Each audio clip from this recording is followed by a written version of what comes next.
여가족 여러분 안녕하십니까? 샘터지기 김덕겸 목사입니다. 어제는 4장에서 완성된 솔로몬 성전의 모습, 내부 외부, 그리고 그 모습들을 통해서 우리에게 주시는 영적인 교훈들을 공부했고요. 오늘은 역대하 5장 1절에서 14절 말씀인데요. 오늘 본문에는 솔로몬이 완성된 성전 안에 여러 가지 성전의 기구들, 그리고 언약궤를 모셔오는 장면과 언약궤까지 모셔온 이후에 백성들과 함께 하나님 앞에 찬양하고 하나님께 영광을 돌리면서 또 여기에 하나님의 거룩한 영광이 성전에 가득한 이런 장면들을 기록하고 있습니다. 먼저 1절 말씀인데요. 1절 말씀에 보면 솔로몬이 여호와의 전을 위하여 만드는 모든 일을 마친지라. 이에 솔로몬이 그의 아버지 다윗이 드린 은과 금과 모든 기구를 가져다가 하나님의 전 곳간에 두었다라고 말씀합니다. 솔로몬 왕은 성전 건축을 완성했다고 해서 거기서 끝난 것이 아니라 성전 안에 하나님을 예배해야 할 여러 가지 기구들을 다윗 때에 준비한 여러 가지 기구들을 성전 안으로 모셔오는 그런 사역들을 계속 진행하고 있는 것을 볼 수 있습니다. 솔로몬 왕은 성전 건축을 완성한 이후에 거기서 방심하거나 거기서 마친 것이 아니라 계속해서 그의 아버지 다윗 왕 때 준비한 여러 가지 성전의 기구들을 조심스럽게 모셔오는 그런 사역을 하는 것을 볼 수 있습니다. 그는 지속적으로 하나님의 성전에 관련된 사역을 하고 있는 것을 우리가 볼 수 있습니다. 여러분, 우리가 주의 일은 한 번 하고 마치는 것이 아닙니다. 조심성 있게, 때로는 우리가 순발력 있게 하되 지속성을 가지고 하는 것이 중요합니다. 다음으로 2절에서 5절 가운데 보면요, 솔로몬이 완성된 성전으로 하나님의 언약궤를 모셔오는 장면을 볼 수 있습니다.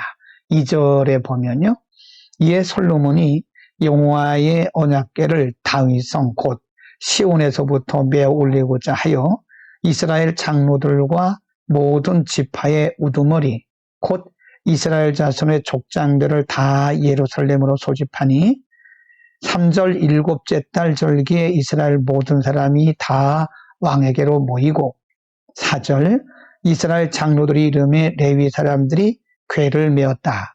4절 레위 사람들이 궤를 메었다라고 하는 부분이 매우 중요합니다. 역대상 13장에 보면 솔로몬의 아버지 다윗 왕 때에 언약궤를 모셔오는 장면이 나오는데요. 그때는 다윗 왕이 실수를 했습니다. 이 언약궤는 아무나 메는 것이 아니고 수레에 싣는 것도 아닙니다.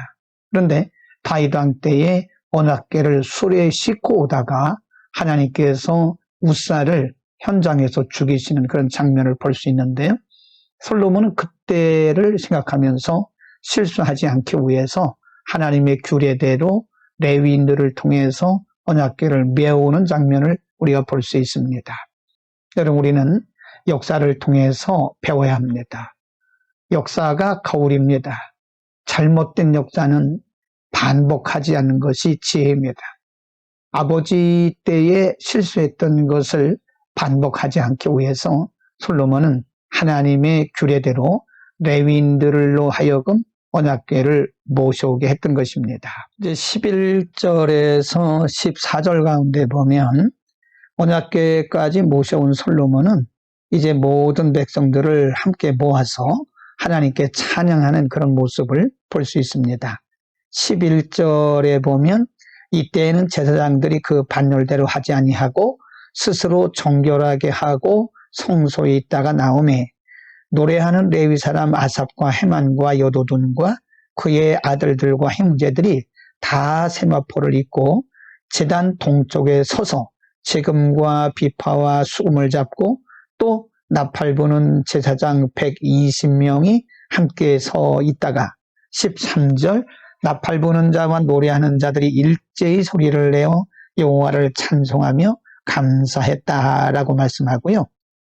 14절에 보면 제사장들이 그 구름으로 말미암아 능히 서서 섬기지 못하였으니 이는 여호와의 영광이 하나님의 전에 가득함이었더라라고 말씀합니다. 언약궤까지 모셔온 후에 백성들이 하나님 앞에 찬양할 때에 구름이 성전에 가득했는데 그 구름이 곧 하나님의 영광을 상징했던 것입니다. 하나님의 거룩한 성전에 하나님의 영광이 가득 찬 것을 볼 수 있습니다. 우리가 출애굽기 40장 34절에도 보면요, 모세가 하나님의 성막을 다 건축한 이후에 하나님의 그 성막 안에 영광이 가득 찼다라고 기록하고 있습니다. 우리는 그것을 쉐키나 하나님의 영광이라고 말하는데요. 하나님의 성전에는 하나님의 영광이 이와 같이 가득 차야 하는 것입니다. 여러분, 이와 같이 솔로몬이 완성하고 또 모든 성전의 기명들과 언약궤를 모셔온 이후에 하나님을 찬양하고 예배하고 높일 때에 하나님의 영광이 하나님의 성전에 가득 찼습니다. 모세 시대에도 모세가 하나님의 명을 따라서 성막을 지은 이후에 하나님의 영광이 가득 찼습니다. 하나님의 성전은 하나님의 영광으로 가득 차야 합니다.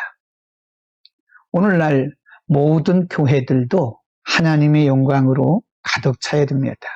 하나님의 영광이 없는 교회, 하나님의 영광이 사라진 예배, 하나님의 영광이 사라진 기도, 하나님의 영광이 사라진 사역들은 사실상 무미건조하게 됩니다. 여러분, 오늘 우리가 겉으로 보이는 성전의 모습, 교회의 모습, 우리의 예배의 어떤 외형적인 모습이 중요한 것이 아니라 성령의 감동, 성령의 임재가 있는 교회, 성령의 임재가 있는 예배, 성령의 임재가 있는 기도와 섬김이 진정한 섬김이요, 예배요, 기도인 것입니다. 그러므로 우리는 예배 때마다, 기도 때마다, 우리의 사역 때마다, 우리가 모일 때마다 성령의 임재를 간구해야 됩니다. 성령의 임재가 풍성한 우리 모두의 교회와 우리의 사역, 우리 예배, 그리고 우리의 기도가 되기를 축복합니다. 기도하겠습니다. 영광을 받으실 거룩하신 아버지, 오늘 솔로몬의 성전에 가득했던 하나님의 영광을 우리가 잠시 상고했습니다.